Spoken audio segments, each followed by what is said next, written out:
So quickly without wasting your time जल्दी से हम कुछ इंपॉर्टेंट मल्टीपल चॉइस क्वेश्चन देखते हैं. Okay, so the first question is extension of a header file in C. C में जो हम header file, basically header file क्या है, फर्स्ट प्रोग्राम का जो पहला line of hash include stdio.h या हैश इंक्लूड कुछ भी लिखोगे math.h, सो वही हेडर फाइल होता है. तो आप डॉट एच लिखते हो, right? So dot H is the extension for the header file in C और C plus plus language. Next question है आपका कि C language was invented by. तो ये सबको अब पता होना चाहिए अभी तक, डेनिस रिची. ओके, नहीं याद है तो याद कर लो. एक बहुत ही बेसिक क्वेश्चन है जो नॉर्मली कहीं भी कोई भी पूछ देता है. ओके, नेक्स्ट है कि pictorial representation of algorithm is called. Okay, the answer is flow chart. आपको ऑप्शन में कंफ्यूज करने के लिए pictured algorithm, diagrammed algorithm, colourful algorithm ऐसा कुछ रह सकता है.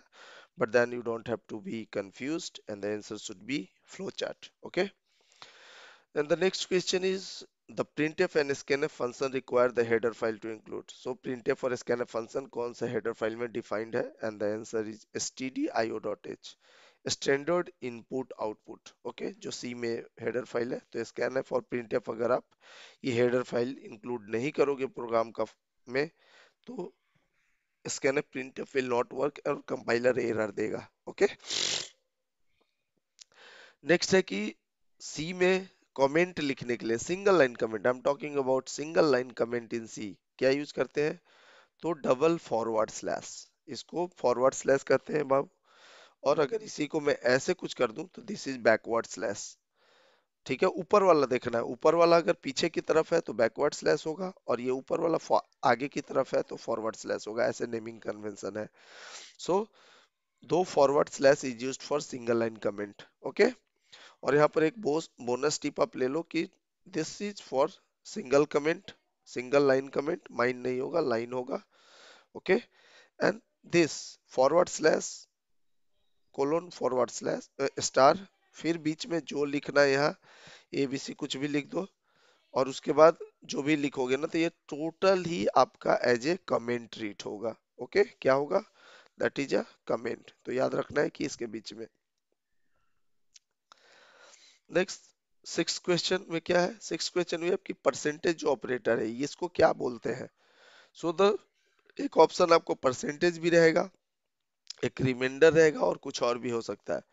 और क्लास में क्लियरली एक्सप्लेन किया गया है कि इस ऑपरेटर को सी या सी प्लस में हम लोग रिमाइंडर ऑपरेटर बोलते हैं. क्या बोलते हैं? Reminder operator.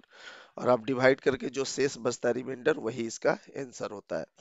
सो उसी पे आपको एक अगला क्वेश्चन है कि 234 रिमाइंडर 5.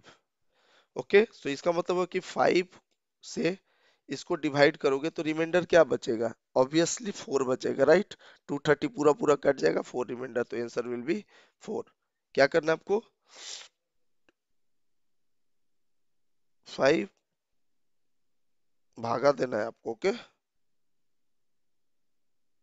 ऐसे नहीं, इस तरह समझ लो. 5 भागा देना है 234,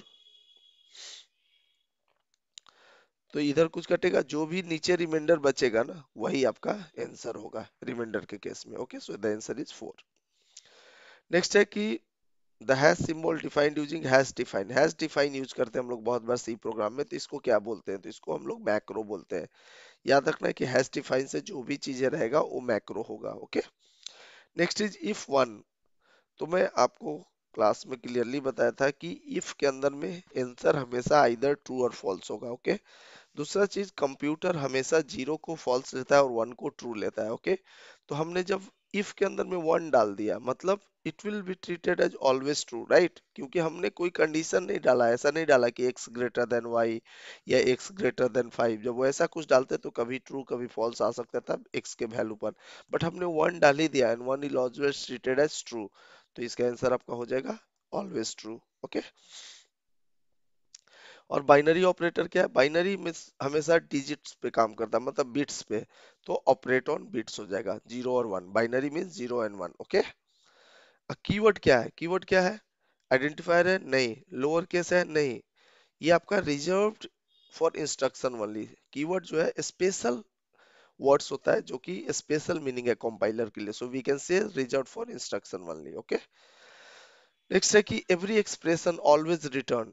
तो एक्सप्रेशन का जब भी हम बात करेंगे ना तो ऑलवेज रिटर्न आइदर ट्रू और फॉल्स होगा। Okay, expression will always evolve to either true और फॉल्स, या ट्रू को हम वन बोलते हैं, फॉल्स को जीरो बोलते हैं। तो expression will always return either zero और फॉल्स। शायद अगर क्लास में थोड़ा सा ध्यान दियोगे तो मैंने ऐसा कुछ लिखवाता था, एक्स ग्रेटर देन 6। तो x के बेसिस पर आइदर इसका वैल्यू क्या होगा, आइदर ट्रू होगा या फॉल्स होगा। मींस अगर ट्रू हुआ तो वन इसका आंसर हुआ, फॉल्स हुआ तो जीरो। ओके, उस तरह से आपको सोचना है। सो आंसर इज फर्स्ट, जो भी डार्क किया हुआ है ना वो आंसर है। ओके, आप बाद में भी उस तरह से देख सकते हो। नेक्स्ट है कि C standard library function contain keywords, obviously रहता है, फंक्शन रहता है, any special meaning to compiler रहता है। तो इसके केस में आंसर आपका हो जाएगा all of the above. All of the above will be the answer. Next है कि वेरिएबल कौन सा है, यहाँ वेरिएबल बहुत सारा क्रिएटेड है, बोल रहा है करेक्ट आइडेंटिफायर है। तो मैं आपको बताया था कि स्टार्टिंग में स्पेशल कैरेक्टर नहीं हो सकता है।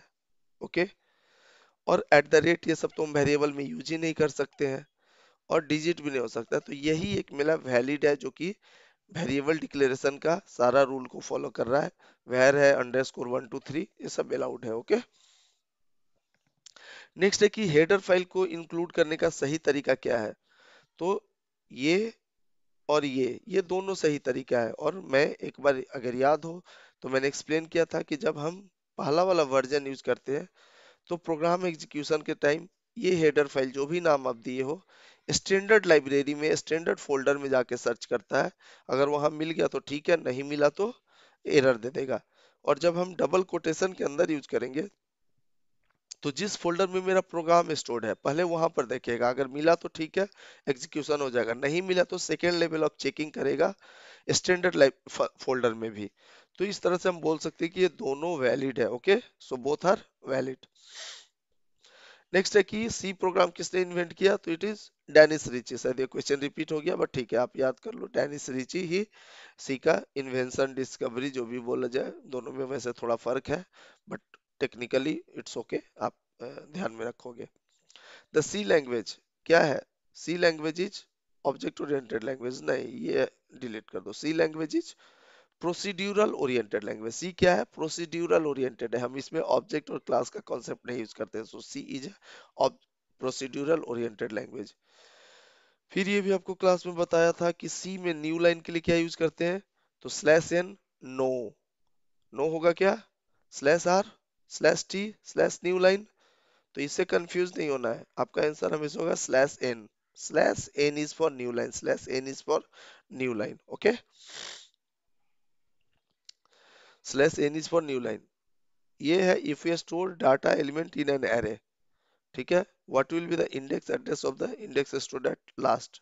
ठीक है, बोला कि 5 डेटा एलिमेंट को हम एरे में स्टोर करें। If you store 5 data element और data in an array, what will be the index address और the index number of the array last.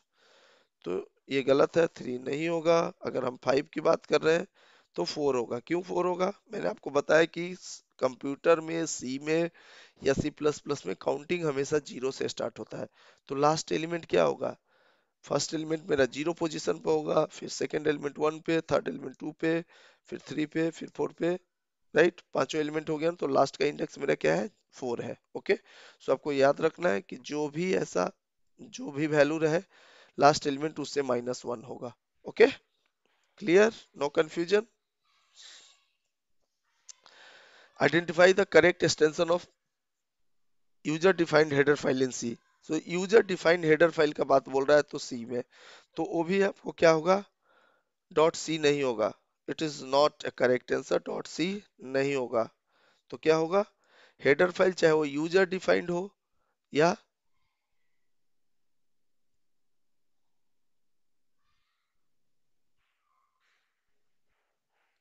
Header user defined header file हो या कोई हो, वो आपको हेडर फाइल का एक्सटेंशन डॉट एच ही होगा। Okay, we will create dot H header file.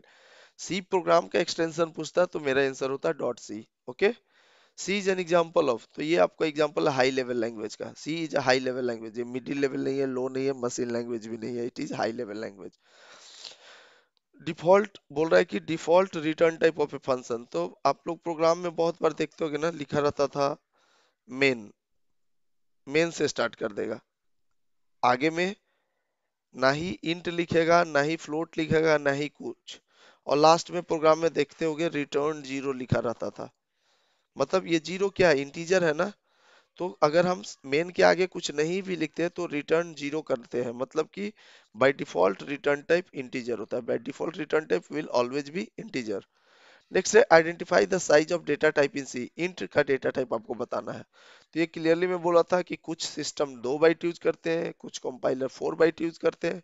But आपको जब भी ऐसा आंसर मिले, depends on machine, depends on compiler, so answer will always be depends on compiler. Algorithm क्या है? Step by step algorithm to achieve solution in infinite step.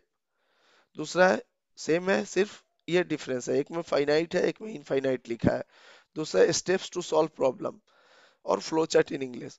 सो देखो, जब भी आप एमसीक्यू और मल्टीपल चॉइस का बोलते हो ना, तो कभी कभी ऐसा हो सकता है कि आपको 4 ऑप्शन में चारों सही लग रहे हैं। जब ऐसा सिचुएशन हो को आपको सबसे सही, सबसे ज्यादा सही कौन लग रहा है ना, वो आपको टिक करना है।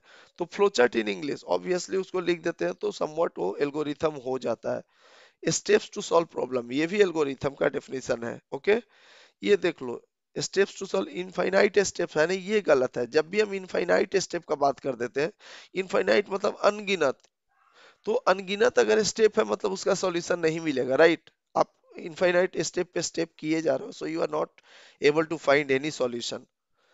सो द बेस्ट आंसर होगा step by step infinite solution, जो होगा ये हमारा बेस्ट सॉल्यूशन है। और बी ही आंसर होना है ऐसे किस में। तो इसी के साथ आप देख लो, 25 क्वेश्चन मैंने रखा था और कुछ एक्स्ट्रा एज ए बोनस या जो भी है कुछ डिस्कशन में बोल दिया होगा। तो ये इम्पोर्टेंट 25 क्वेश्चन थे। तो आप इसको ध्यान रखोगे आगे के लिए भी। इन सेमेस्टर एग्जाम होगा और भी मतलब कॉम्पिटिटिव एग्जाम होगा कहीं भी, तो ऐसे बेसिक चीजें हैं जो आपको ध्यान में रखना चाहिए। सो थैंक यू, एंजॉय करो वीडियो, अपने फ्रेंड्स को भी शेयर करो ताकि उनको भी नहीं पता है तो देखें और कुछ सीखें। क्योंकि सीखना जरूरी है, और कुछ जरूरी हो या ना हो।